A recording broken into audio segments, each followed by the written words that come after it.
शरीयत मेरे लिए बड़ा, ठीक है।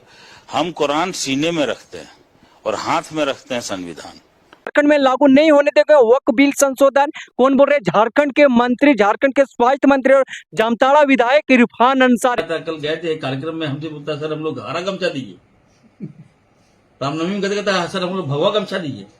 क्या हो रहा है बताइए? युवा वर्ग अगर बिल संशोधन जिस प्रकार से लाया गया है, मोदी सरकार ने जिस प्रकार लाया है, जिस प्रकार से अल्पसंख्यकों का ये हक अधिकार को छीना जा रहा है, उस बोर्ड का 1 इंच जमीन सरकार को नहीं लेने देंगे, ना उस पर किसी को कब्जा करने देंगे, क्योंकि सरकार कब्जा लेकर के वो बड़े बड़े अडानी और अंबानी को बेचने का काम करेंगे। तो हम ना सरकार को देंगे। लेकिन हम पूछना चाहते हैं माननीय इरफान अंसारी जी, झारखंड के स्वास्थ्य मंत्री होते हुए आप तो खूब दुहाई देते थे कि संविधान को मानने वाले, संविधान के मानने वाले और संविधान के हम रक्षक है, देश के हित के बारे में बात करते हैं, राष्ट्र हित के बारे में सोचते हैं। तो कहां चल गया देश हित और राष्ट्र हित के बारे में?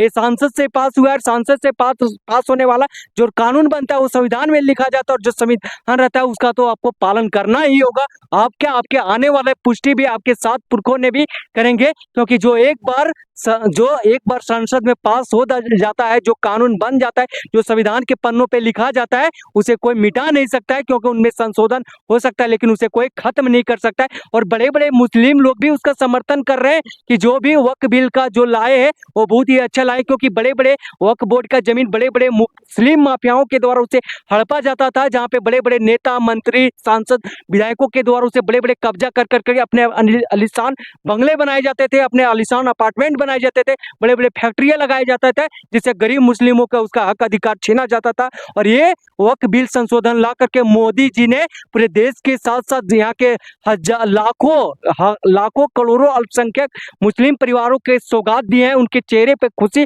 लुटाए हैं और उनके खुशियों में 4 चांद लगाए हैं। लेकिन आपने उसके स्वागत के जगह उनका आप दरकिनार कर रहे हैं, उल्टी आप देश विरोधी बता रहे हैं, ये अल्पसंख्यकों के कानून के विरुद्ध बता रहे हैं। आखिर क्या इसमें है, क्या गलत है, क्या सही, आप खुद बताइए। आप तो खुद रात दिन अपने जेब में, आपके पार्टी के बड़े बड़े नेता आपके जेब में लेकर के देश के संविधान के किताब लेकर के घुमा करते हैं, भले उस संविधान के किताब के एक वर्ड भी नहीं जानते कि उस कितने पन्ने संविधान के किताब में, कितने पन्ने संविधान को लिखने में कितने दिन लगे थे, संविधान लिखने में कितने प्रारूपों को तैयार किया गया, संविधान की किताबों में ना जाने किस पन्ने पर कौन से क्या धाराएं क्या लिखा हो, जाने या ना जाने, लेकिन पैकेट में लेकर के संविधान के किताब घूमते हैं। और जब संविधान की बात आता है, देश हित की बात आता है, तब तो बोलते हैं कि हम ये कानून मानेंगे नहीं, ये अल्पसंख्यकों का हनन है, उसके विरुद्ध है। क्या विरुद्ध है, क्या बताइए? देश के तमाम जनता ने उसका स्वागत किया था, आप में क्या दिक्कत है? आप क्यों नहीं लेने दीजिएगा? आप तो खूब बोल रहे थे राम मंदिर के जमीन के जगह पे हॉस्पिटल और स्कूल बनाने की बात करते थे, अभी क्यों नहीं बोलते हैं